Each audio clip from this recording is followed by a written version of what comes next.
Hi everyone, कैसे सभी लोग। आई होप सब अच्छे होंगे। और ये वीडियो स्पेसिफिकली उनके लिए है जो अब क्लास 11th खत्म करके क्लास 12th में आ गए हैं। जी हां, अब आप आ गए हैं बोर्ड्स में। और अगर मैं बोर्ड्स की बात करूंगा दोस्त, एक अलग सा एंग्जाइटी होने लगती है कि यार अब मुझे बोर्ड्स देने हैं। ठीक है, 10th में आपने बोर्ड्स दिए, मजा नहीं आया 10th में ना, लुंजू पुंजू तुम्हारे बोर्ड्स थे, आ गई तुम्हारी सीजीपी और परसेंटेज। लेकिन अब जो है वो थोड़ी सी जिंदगी सीरियस होने वाली है।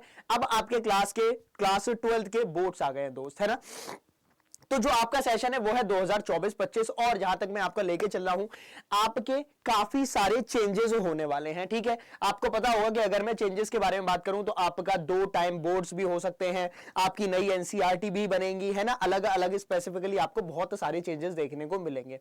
लेकिन मोटा मोटा अगर मैं बात करूं तो बोर्ड्स तो दोस्त होगा, सिलेबस सेम रहेगा। ठीक है, सिलेबस में बहुत ज्यादा मेजर चेंज आपको देखने को नहीं मिलेगा, क्योंकि एनईपी नेशनल एजुकेशन पॉलिसी ने सिलेबस में जितना भी बाइफरकेट करना था उन्होंने कर दिया है। अब जो आपकी बारी है वो सिर्फ है कि आपको पढ़ाई करनी है। बोर्ड्स 2 बार हो, 4 बार हो, 10 बार हो, उससे फर्क नहीं पड़ता, अपन को पढ़ाई करना इंपॉर्टेंट है।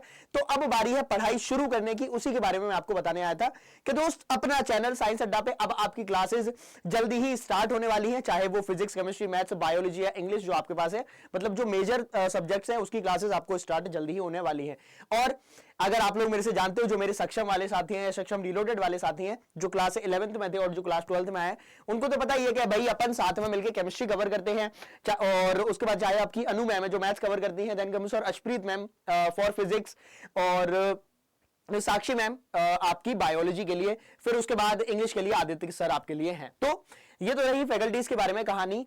क्लासेस कब से स्टार्ट होंगी जल्दी आपको मालूम पड़ जाएगा। लेकिन अगर मैं केमिस्ट्री की बात करूं तो क्लास 11th में जो आप केमिस्ट्री पढ़ के आए हो वो है ये वाली, है ना। ये है आपकी क्लास 11th की कहानी।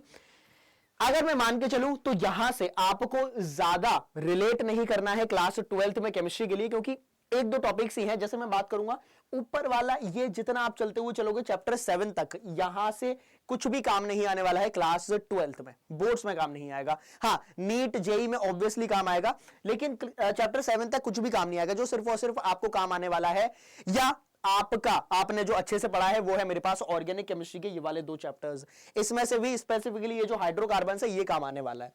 तो अगर आपने क्लास 11th की केमिस्ट्री बहुत अच्छे से नहीं पढ़ी है, या फिर डामाडोल है कि मास्टर मैंने रट के चला गया था, नंबर मेरे ठीक ठाक आ गए हैं, तो दोस्त ज्यादा दिक्कत लेने वाली बात नहीं। अपन बिल्कुल शून्य से, अपन बिल्कुल 0 से स्टार्ट करते हुए चलेंगे, है ना। तो ये तो था क्लास 11th निकल गया, तो उसको अपन आगे बढ़ते हुए चलते हैं। और फिर आ गया है तुम्हारा क्लास 12th।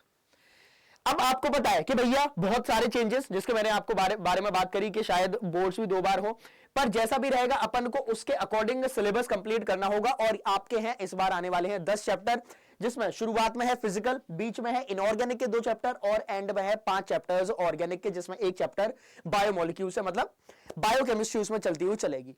ठीक, तो ये है आपके पास पूरी कहानी। अगर आपने कोई भी दिक्कत है, कोई भी डाउट है, मास्टर 11th मेरी बहुत खराब गई है, कैसा भी है, उसको अभी अपन साइड रखते हैं। ठीक है, सारी फैकल्टीज, सारा जो भी आपको साइंस अड्डा पे कंटेंट मिलने वाले वो बिल्कुल शून्य से, बिल्कुल 0 से हम लोग स्टार्ट करेंगे, है ना। तो YouTube पे ही आपका सारा कुछ कंटेंट, सारी कुछ कहानी आपको मिलती हुई चलेगी। ठीक है, तो ये थी मेरे जो साथी हैं, वो जो ब्रिज कोर्स होता है ना, हम लोग, अगर आप बोलोगे तो हम लोग एक ब्रिज कोर्स भी स्टार्ट कर देंगे, है ना। उसके लिए आपको कमेंट करना पड़ेगा, स्पैम करना पड़ेगा, कम से कम नहीं तो मिनिमम 500 कमेंट्स मुझे चाहिए कि ब्रिज कोर्स चाहिए मास्टर।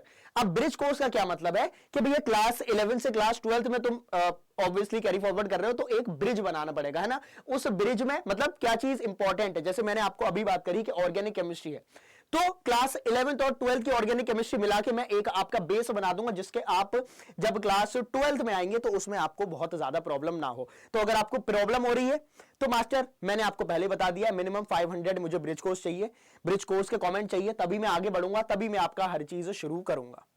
ठीक है, केमिस्ट्री आप मेरे भरोसे छोड़ दीजिए, छोड़ दो, बिल्कुल ऐसे करके छोड़ दो कि आया है मास्टर करा देगा बहुत सालों से। इस साल भी अगर तुम किसी से भी फीडबैक पूछोगे तो जो पढ़ाया उसमें से 100% आया है। मैंने जब एक पेपर एनालिसिस कराई थी क्लास 12th की, तो एक एक क्वेश्चन मैंने दिखा दिया था कि भैया ये पढ़ा है, ये आ गया, नहीं तो तुम जाके पूछ लेना। अरे जाके देखो रिकॉर्ड में मालूम पड़ जाएगा, है ना। ज्यादा बातें नहीं करेंगे, सीधे अपन अपने कंटेंट पर फोकस करेंगे, पढ़ाई पर फोकस करेंगे। वक्त आ गया है तो प्लीज इस वीडियो को अपने दोस्तों के साथ शेयर करिएगा, साझा करिएगा। चैनल पे नए हैं, सेशन पे नए हैं तो सब्सक्राइब करके रखें, ताकि एक भी कंटेंट रिलेटेड वीडियो मिस ना हो। शुरुआत अच्छे से करेंगे, है ना, well begin is half done, आपने सुना ही होगा। तो अपनी जो जर्नी है उसको अच्छे से शुरू करते हैं। मिलेंगे लाइव सेशन में, तब तक के लिए अपना ख्याल रखिए। Thank you so much, bye bye.